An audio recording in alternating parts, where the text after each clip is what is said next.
Mitchell Starc का कहर देखने को मिला है ब्रिस्बेन में। बॉलिंग के साथ उन्होंने पहले इनिंग में दिखाई थी और बैटिंग के साथ भी अपना जो दबदबा था वो कायम रखा है। मतलब कि मिचेल स्टार्क एक तरह से बताना चाह रहे हैं इंग्लैंड वाले को कि फादर इज हियर। बैटिंग करते हैं तो लगता है कि उनसे बेहतर कोई बैट्समैन नहीं, और बॉलिंग करते हैं तो लगता है उनसे बेहतर कोई बॉलर नहीं। इसको ऑलराउंडर भी नहीं बोल सकते हैं आप। हम तो बोलेंगे एक बार वहां का आप उनको प्रेसिडेंट बना दीजिए, हो सकता है उनसे बेहतर कोई प्रेसिडेंट नहीं। अभी स्टार्क वैसे चल रहे हैं ना, मतलब वो मिट्टी को छू ले तो सोना बन जाए। मतलब इस प्रकार के कुछ उनका मतलब चल रहा है। उसका रुतबा ही अलग है। मतलब इंग्लैंड क्या क्रिकेट खेली है, मतलब किस प्रकार से उसको मतलब ड्राइव करना चाहिएगा, कुछ नहीं, क्रिकेट को क्या ड्राइव करना चाहिएगा। मतलब जिस पिच पे मिचेल स्टार्क 70, 71, 72 रन मार रहे हैं, ठीक है, 6 विकेट ले रहे हैं, उस विकेट पे इंग्लैंड के प्योर बल्लेबाज, प्योर ऑलराउंडर, बिल्कुल बिल्कुल कैप्टन क्या कर रहे हैं, मतलब कुछ समझाइए आप हमको, मतलब क्या करना क्या चाह रहे हैं। अप्रोच सही है, बस परफॉर्मेंस में तब्दील नहीं हो पा रहा। क्या परफॉर्मेंस, तो मतलब इतना गंदा परफॉर्मेंस होता है कि परफॉर्मेंस इतना गंदा परफॉर्मेंस क्यों हो रहा है, मतलब क्या कारण क्या है, इंग्लैंड के साइड में प्रॉब्लम क्या हो रहा है इंग्लैंड प्लेइंग 11 में। उसको बोल लैक ऑफ कॉन्फिडेंस है, मतलब आत्मविश्वास की कमी है कहीं ना कहीं। क्या मतलब इतना भी गंदा नहीं होता, मतलब T20 में भी इससे अच्छा ही खेला जाता है हमको जहां तक लगता है। अब वनडे T20 में भी इससे ज्यादा अच्छा अप्रोच से खेल सकते हैं। पर 334 रन तो बनाई थी इंग्लैंड अपनी पहली पारी में, ऐसा नहीं है कि नहीं बनाई थी। वो चीज हम नहीं बोल रहे हैं, अगर इंग्लैंड विकेट नहीं ले पाई वो एक अलग मैटर है।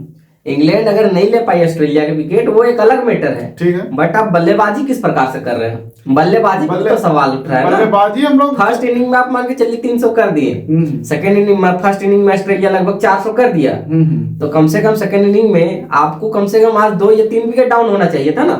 नहीं, पर बात यह है ना कि जब इंग्लैंड को बैटिंग मिला तो वन ऑफ द वर्स्ट समय मिला, मतलब कि तब तक नाइट हो चुकी थी, मतलब अंधेरा हो चुका था, तो अंधेरा में बहुत नाइट टेस्ट है इसलिए। हाँ, मतलब किस्मत खराब है इंग्लैंड का कि उनको जिसमें बैटिंग मिला उसमें अचानक रात हो गया। मतलब अचानक नहीं हुआ, रात तो हो ही जाता है। मतलब कमेंटेटर से भी बोल रहे थे कि अगर अभी इंग्लैंड ऑल आउट करती है ऑस्ट्रेलिया को तो सबसे खराब समय जो है बैटिंग करने का वो अभी है, बस वही समय ऑल आउट हो गई ऑस्ट्रेलिया। ऑस्ट्रेलिया ऑल आउट हो गई, इंग्लैंड ऑस्ट्रेलिया ऑल आउट हो गई थी। स्टार्क अगर खेल जाते हैं और तो अच्छा होता इंग्लैंड के लिए, पर स्टार्क सही समय आउट हो गया ना अपने टीम के लिए, और इंग्लैंड जब बल्लेबाजी करने आई तो फंस गई फिर वही जाल में। जो भी है, अब डे नाइट टेस्ट है तो भाई उसको तो आप एक्सेप्ट करना ही पड़ेगा। नहीं ठीक है, डे और सबके लिए नहीं प्रॉब्लम है थोड़ा सा इंग्लैंड में, मतलब प्रॉब्लम है कि अंधेरा में दिखाई नहीं पड़ता है उनके बल्लेबाजों को। हैरी ब्रूक से आप पहले भी पूछ सकते हैं, इंडिया में भी दिक्कत हुआ था उनको, स्मोक से दिक्कत था। जब ऑस्ट्रेलिया में तो स्मोक नहीं है सुनने में आ रहा है, उन्हें अंधेरा था पूरा ना, अंधेरा था उनको, लाइट नहीं दिखता उनको, सिर्फ अंधेरा ही दिखता है, पता नहीं क्या है। हैरी ब्रूक को लाइट नहीं दिख रहा है, स्टोक्स को स्टाइल मारने से फुर्सत नहीं है, एक नाइट विजन की जरूरत है। नाइट विजन भी आप पहन ले, नाइट विजन पहन के आएंगे अगले मैच में इंग्लैंड वाले। अगला मैच है क्या, पिंक बॉल है क्या? नहीं पिंक बॉल नहीं है, मतलब जब भी होगा पिंक बॉल तो नहीं है, तो अब डे मैच ना होगा। नहीं मतलब इंग्लैंड जब भी डे नाइट खेलेगी तो उसमें नाइट विजन का प्रयोग करेगी। ये भाई एकदम अनएक्सपेक्टेड जो है ना, ये जो बहाना नहीं चलने वाला है। ऐसे जो है ना एग्जीक्यूशन की कमी है, जिस प्रकार से वहां के दर्शक जिस प्रकार से वहां पर कंट्रीब्यूट करते हैं, जिस प्रकार से सेलिब्रेट करते हैं, उस प्रकार से तो वहां मैच नहीं देखने को मिला है। खास करके आज का दिन थोड़ा सा बहुत ही ज्यादा डिसअपॉइंट मान सकते हैं। आज ही का मतलब ऐसे में हर ऐसा नहीं है, आज के दिन कल और डिसअपॉइंटिंग रहेगा। नहीं, कल इससे ज्यादा डिसअपॉइंटिंग रहेगा, कल और रहेगा। ये मत बोलिए कि मतलब उम्मीद तो था कि स्टोक्स हो गए, हैरी ब्रूक हो गए, रूट हो गए, कम से कम स्टोक्स है अभी भी जिंदा है, मतलब नवाब है, बट रूट हो गए, डकेट हो गए, इन सबसे तो उम्मीद था कि एटलीस्ट देखिए बेन का डकेट का एक पैर जो है ना वो ऑलरेडी टीम से बाहर जा चुका है। वो इसीलिए जा चुका है क्योंकि वो जो है ना, एक होता है बंदा आउट होने का तरीका कि कैच आउट हो रहे हैं, एलबीडब्ल्यू, वो डायरेक्ट बोल्ड हो रहे हैं, बाद में बोल्ड हो जा रहे हैं, तो वो कहीं ना कहीं टीम से भी बोल्ड हो जाएंगे बहुत जल्दी। जैक क्रॉली लेकिन अच्छा खेले थे, जैक क्रॉली जो है 44 रन बनाए 59 बॉल पे। तो लेकिन बात ये है कि फिर ओली पोप का तोप भी नहीं चल रहा है। ओली पोप का तोप क्यों नहीं चल रहा है? इंडिया में तो चला था, पोप का तोप नहीं चलेगा भाई, तो इंग्लैंड कैसे जीतेगी? बताइए, आप ही लोग बताइए। इंग्लैंड मतलब सिर्फ रूट के भरोसे तो नहीं चल सकती है ना। पर रूट जो है वो भी तो घुट घुट कर बना रहे हैं मतलब नहीं, एक शतक है, मगर बस उन्हीं के बदौलत आप तो ऑस्ट्रेलिया में नहीं फतेह कर सकते, मतलब नहीं जीत सकते। ऐसे मतलब अब 2-2 लगभग ऑस्ट्रेलिया, आप क्या मानते हैं, मतलब ऑस्ट्रेलिया की तरफ झुक गया मैच?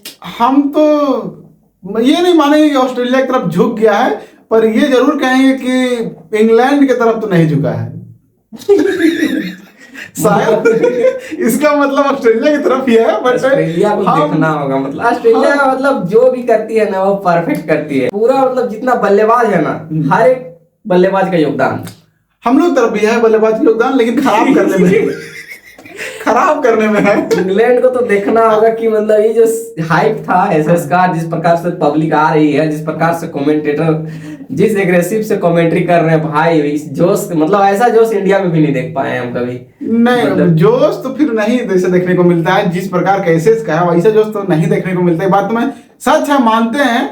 और बात है कि इस एसएस में जोश का थोड़ा सा कमी हमको अभी भी दिख रहा है। वो इसलिए दिख रहा है क्योंकि जोश है ही नहीं, जो बटलर न बटलर न हेजलवुड है, तो दोनों जोश गायब है। इसकी वजह से थोड़ा सा जोश को मिस कर रहे हैं हम लोग। लेकिन अगर आगे बात करें तो हैरी ब्रूक का तो वही समस्या है। नहीं, उसके बारे में हम चर्चा भी नहीं करना चाहेंगे। उसको वाइस कैप्टन मिल गया है बस। अगर देखिए कल हम लोगों ने कहा था कि हैरी ब्रूक जो है वो इंग्लैंड का फ्यूचर है, और अगर आपका फ्यूचर कुछ इस प्रकार का है तो आपका फ्यूचर खतरे में है कहीं ना कहीं। सवाल तो उठेगा भाई, भविष्य सवाल खराब हो उठना जाएगा। चाहिए, उनके पीछे सवाल उठना चाहिए। लेकिन क्या प्रदर्शन ऐसे कर- परफॉर्मेंस के बाद आपको अभी भी लगता है कि सवाल ही सिर्फ उठना चाहिए? नहीं, कुछ और नहीं ड्रॉप होने का कुछ और नहीं उठना चाहिए। ड्रॉप। लात उठना नहीं चाहिए। एक तो आईपीएल में आते हैं बीच में ही विड्रॉ कर देते हैं हर जगह, मतलब अपने आप को ब्रांड वैल्यू इंक्रीज करने का सोच रहे थे, मगर वो है नहीं। अब परफॉर्मेंस आपसे हो नहीं पा रहा है, बातें बड़ी बड़ी बट रन आपसे हो नहीं पा रहा है। बेन स्टोक्स लेकिन टिके हुए हैं, हो सकता है इस मैच को अभी भी ड्रॉ करवा सकते हैं। ड्रॉ बहुत मुश्किल है, तो जितवा भी तो सकते हैं अगर यहाँ से कोई 2 दिन के स्टोक्स खेल लेंगे। नहीं, एक दिन खेलेंगे, 300-400 मारेंगे, फिर ऑस्ट्रेलिया को उतारेंगे और फिर 300-400 का मारेंगे, ऑल आउट कर देंगे। मतलब इम्पॉसिबल नहीं है, इम्पॉसिबल ही है वो। अच्छा तो मतलब ये मैच में ऑस्ट्रेलिया का पूरी दबाव, मतलब 2-0 से ऑस्ट्रेलिया आगे निकल जाएगी। लगभग 90% निकल चुकी है, बस थोड़ा सा और बचा हुआ। विल जैक्स खेल रहे हैं क्यों, मतलब क्यों पूछता है इंग्लैंड क्यों? T20 का जो बल्लेबाज है, वो लोग उसको आप लोग नंबर 8 में यहाँ पे कुछ पर्पस से ही लाए हैं, या फिर बस कोई फिल इन द ब्लैंक्स नहीं हो रहा था तो नहीं, फिल इन द ब्लैंक्स जगह है नहीं, डाल दे किसी मतलब बस। ये तो फिर वही वाली बात, ये फिर वही वाली बात होगी। हमको लगता है ना कि इंग्लैंड प्लेइंग 11 बना रही होगी, तो उन लोगों को जो है एक प्लेयर नंबर 8 पे मिल नहीं रहा होगा, तो उन लोग जो है वो देखे होंगे विल जैक्स को, उसको बुलाएंगे इधर आए। नहीं, जो पहले आने सकेगा। हाँ मतलब इंग्लैंड जो पहले लैंड करने सकेगा वो वही खेलेगा। हाँ ये भी सिस्टम है। बस एक है कि नागरिकता इंग्लैंड का होना चाहिए। हाँ बस, तो जो पहले पहुंचा वैसे ही खिला देंगे। क्रिकेट का जनक होकर अगर इंग्लैंड इस प्रकार से क्रिकेट खेलेगी तो कहीं ना कहीं शर्मनाक है। मतलब दिल टूटता है हम लोग का भी कि एक मैच जो है इसको इतना माउथ वाटरिंग मैच होता है ऑस्ट्रेलिया इंग्लैंड, मतलब होता है पहले जो होता था। हाँ आगे भी होगा, जब एक समय के बाद जो है वो मतलब 10-12 साल बाद अगर ऐसा होगा ही कि माउथ वाटरिंग चलेगा, क्योंकि ऐसे तो राइवलरी तो चलेगा दोस्तों, ऐसा बात नहीं है। नहीं, ये तो भाई हाइप बनता ही है, एक तरह से मीडिया का भी हाइप बनाया जाता है चारों तरफ से। बट उस प्रकार से मैच भी, पहला मैच जिस प्रकार से हुआ था ना, मतलब हाइप तो 100% था, और जिस प्रकार से हाइप था उसी प्रकार का डिलीवर दोनों टीम ने भी किया था। सेकेंड मैच में भी जो रूट का शतक आ गया तो भी लगा कि चलो अब इंग्लैंड जो है फाइट बैक कर लेगा, बट इंग्लैंड तो भाई सेकेंड इनिंग में वही टिपिकल फाइट बैक बैठ दी, सीधे लेट दी। लेटने से नहीं ना होगा, दौड़ना था जहां वहां आप लेट रहे, रेंग रहे हैं एक तरह से, रेंगना ऊपर से ऑस्ट्रेलिया वाले बोल रहे हैं। ऑस्ट्रेलिया जो है वो एक बार अगर अपने ओपोनेंट को अगर एक बार गेट डाउन करवा दी तो दोबारा उठने ही नहीं देगी आपको। लेकिन हम लोग बात करते हैं मिचेल स्टार्क की बात कर ले। मिचेल स्टार्क का हाईएस्ट स्कोर टेस्ट में कितना पता है आपको? 99। और एलिसा हिली का कितना पता है? नहीं पता, वो उनका भी 99 है। चलिए जोड़ी रब ने बना दी जोड़ी, मतलब फिर मैड फॉर ईच अदर हो गया है हम लोग का। Mad for each other. तो चलिए बात फिलहाल यही है कि इंग्लैंड जो है वो अभी इंग्लैंड जो है डमाडोल है, डमाडोल उससे नहीं है, हो पाएगा कुछ। अब 43 रन का लीड है, देखते हैं कल क्या होता है, कुछ कमबैक वमबैक करता है तो हम लोग उसके बारे में आते हैं, नहीं तो फिर कल फिर से इंग्लैंड को देखते हैं, थोड़ा सा हम लोग दबाने की कोशिश करते हैं कि ताकि उससे कुछ बेस्ट निकालने की कोशिश करें हम लोग।